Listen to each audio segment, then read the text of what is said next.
Alright, this is Math 141. This is practice test 1, problem number 8. So I'm supposed to find a polynomial that satisfies this condition. It has these zeros, negative 1, 3, and 2 plus I. So let me think about where these pieces came from. Negative 1 would have come from an x plus 1.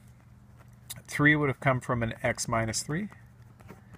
And 2 plus I would have come from an x minus that, 2 plus I. And the other thing that I know is these complex zeros come in conjugate pairs. So in other words, if I have a 2 plus I, a 2 minus I is in there with it as well. So that means I have another factor here, x minus 2 minus I. So now what I have to do is multiply everything together to get there. And here I'll distribute this negative in, x minus 2 minus I, distribute this negative in, x minus 2 plus I. And I still need to do this multiplication too. But I'm focusing on this one right now. I think what I'll do is I'll use that that rectangle to do that multiplication with. And again, I'm just going length times width gives me area. So this would be my length, this would be my width. So I have x minus 2 minus I. And then I have x minus 2 plus I. X minus 2 plus I. And now I'm just going to do my multiplication. X times x is x squared.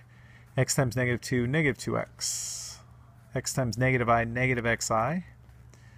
X times negative 2 is negative 2x. Negative times a negative is positive 4. Negative times a negative is positive 2i. X times I is xi. Negative 2 times I is negative 2i. And I times negative I, it's negative I squared. We know I squared is negative 1, so it's positive 1.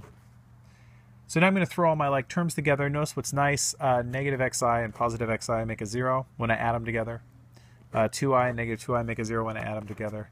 So I'm left with x squared minus 4x and then plus 5.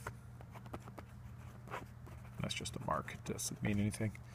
Then I have to do this multiplication here.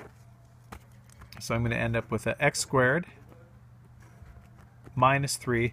And notice my middle term is going to be negative 3x plus x. So it'll be minus 2x. So far, so good. And then to go on from here, I'm going to have to now multiply this thing by that thing. So I could make another grid like this if I want. I'm just going to do it this way. X squared times x squared, x to the 4th. X squared times negative 4x, negative 4x cubed. X squared times 5 is 5x squared. So that x squared has been distributed. I'm going to distribute that negative 2. Negative 2 times x squared, negative 2x cubed, right? And x times an x squared. Negative 2 times negative 4, that'll be positive 8x squared. Negative 2x times 5 should be negative 10x. So that's been all the way distributed. Now I'm going to distribute this negative 3, negative 3x squared. Notice I'm lining up the x squareds, the x cubes. Negative 3 times negative 4x, positive 12x. Negative 3 times 5, negative 15. And now if I combine like terms here, I have x to the 4th minus 6x cubed. This is going to be 10 plus 10x squared plus 2x minus 15. So I think that polynomial will have those zeros.